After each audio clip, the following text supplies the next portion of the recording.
The grand ballroom shimmered under the golden chandeliers, laughter echoing like a soft melody across polished marble floors.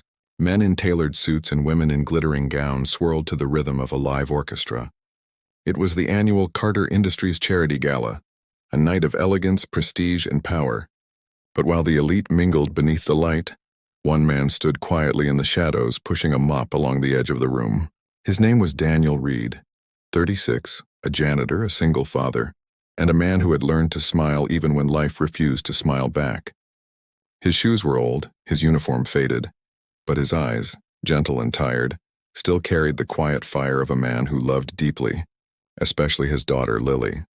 If you believe in kindness, second chances, and the beauty of unseen hearts, make sure to like, comment, share, and subscribe to the channel.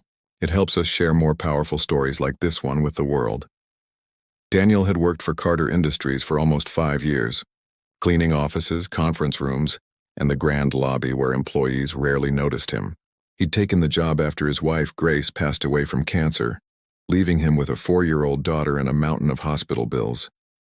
Since then, every paycheck went toward rent, Lily's medical care, and her special school. She was born with a spinal condition that made walking nearly impossible, and Daniel had promised her that one day, somehow, he'd make enough money for her to walk again. "Dream big, Daddy," she would say, her tiny hands clutching his as she smiled up from her wheelchair. Because miracles need big dreams. Tonight's gala was different. Daniel hadn't planned to be here. He was covering for another janitor who had called in sick. He'd been told to stay out of sight, clean up quietly, and leave before the guests finished. But as he mopped near the back of the ballroom, something drew his attention. A young woman sitting alone near the edge of the dance floor.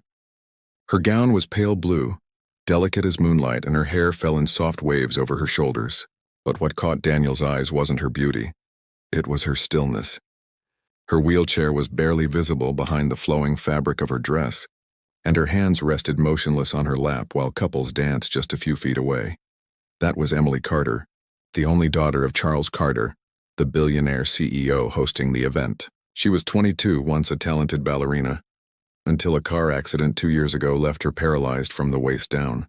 Rumor around the building said she hadn't danced, laughed, or even smiled much since that night. Her father, powerful as he was, had spared no expense in treatment, therapy, or technology. But some things Daniel knew, money couldn't fix. The music shifted to a soft waltz. People twirled gracefully, clinking glasses and exchanging polite laughter. Emily sat quietly, eyes glistening as she watched others do what she once loved most in the world. Her father stood across the room, surrounded by investors, pretending not to notice his daughter's pain. But Daniel saw it. He saw the loneliness in her eyes, the same look Lily had when she watched other children run on the playground. Without thinking, Daniel set down his mop. He wiped his hands nervously on his uniform and took a deep breath. Every step he took toward Emily felt heavier than the last. The crowd didn't notice him at first, but when he reached her side, whispers began. "What's he doing? Isn't that the janitor? Oh my God, look," but Daniel didn't care. He knelt slightly so that his eyes met hers, and for a moment the world went silent. Then he did something no one expected. He extended his hand and said softly, "Would you dance with me?" The orchestra's music seemed to hush for a heartbeat. Guests turned to stare, some amused, others offended. The CEO's daughter blinked in disbelief, unsure if this was some cruel joke. Daniel's voice trembled, but his gaze stayed warm and steady. "I know you can't stand, but maybe we can dance differently," he whispered. "My daughter taught me that dancing isn't about moving your feet.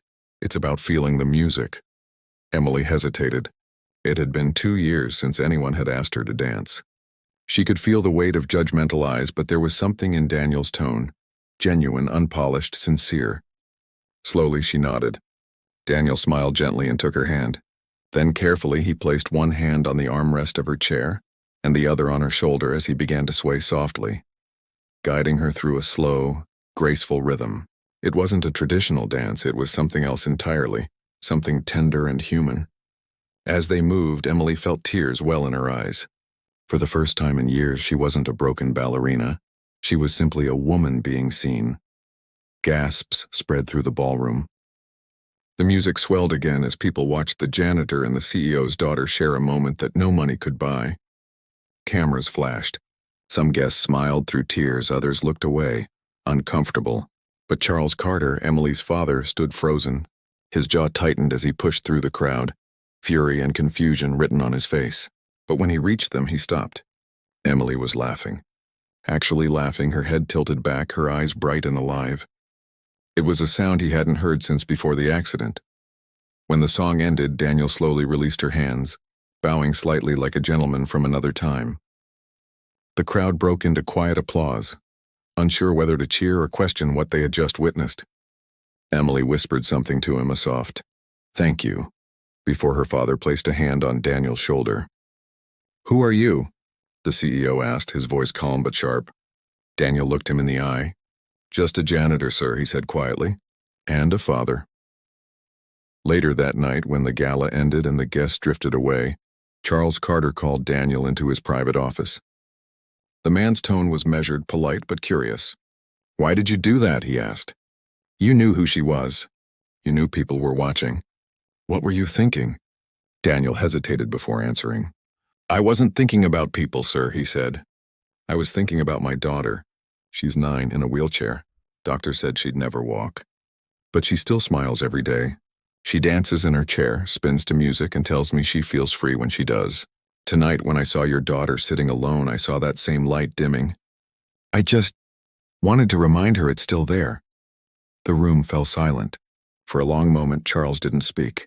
He turned to the window, staring at the glittering city lights below. His voice softened. "My daughter used to dance for me every morning," he said quietly. "Since the accident, she's barely spoken to me." He looked back at Daniel, emotion flickering in his eyes. "You gave her something I couldn't. You made her remember joy." A week later, Daniel received a letter from the CEO's office. Expecting reprimand or even termination, he opened it with trembling hands. But instead, it was an invitation. "Mr. Reed," it read, "we would like to discuss a personal matter. Please bring your daughter. Signed, Charles Carter." When Daniel and Lily arrived at the Carter mansion, Emily greeted them herself. She was radiant, smiling, glowing, more alive than before. She knelt beside Lily's wheelchair and said, "Your dad's a brave man. He helped me dance again." Lily giggled, shy but curious. "He dances with me too," she said. "We spin like the stars." Emily's eyes softened. "Maybe we could all dance together one day," she whispered. Inside the house, Charles explained his reason for calling them. He had learned about Lily's condition, about the surgeries Daniel couldn't afford, and about the sacrifices he'd made. "You see, Daniel," he said, "I realized something. Money can build buildings, buy companies, but it can't buy the kind of heart you showed that night." He offered to sponsor Lily's full treatment, including experimental therapy that could help her walk again. Daniel's throat tightened, tears blurring his vision. "Sir, I can't accept," he began, but Charles stopped him. "This isn't charity," he said softly. "It's gratitude." Months passed. Lily began therapy under the care of the best specialists money could find. Each day, Daniel held her hand as she practiced moving her legs inch by inch. Emily often visited, cheering her on, laughing beside her as they shared music and dance videos. Slowly, incredibly, Lily began to stand. The first time she took a step, Daniel cried openly, holding her like she was made of light. "See, Daddy?"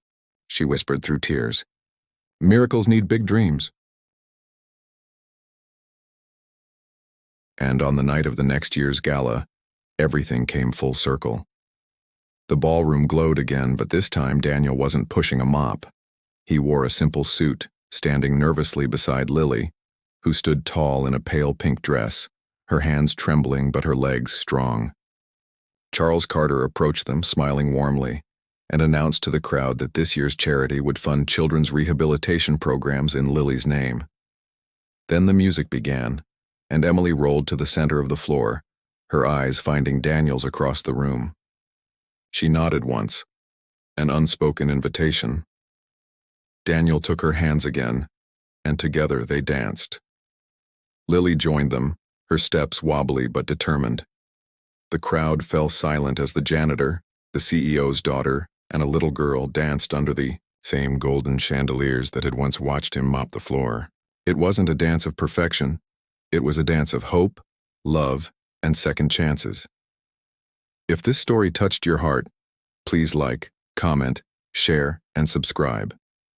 Every click helps more people see that kindness still matters, that small acts can change lives. And before we end, tell us in the comments, what's one moment of kindness you'll never forget? Because sometimes it's not the powerful who change the world. It's the ordinary hearts brave enough to care.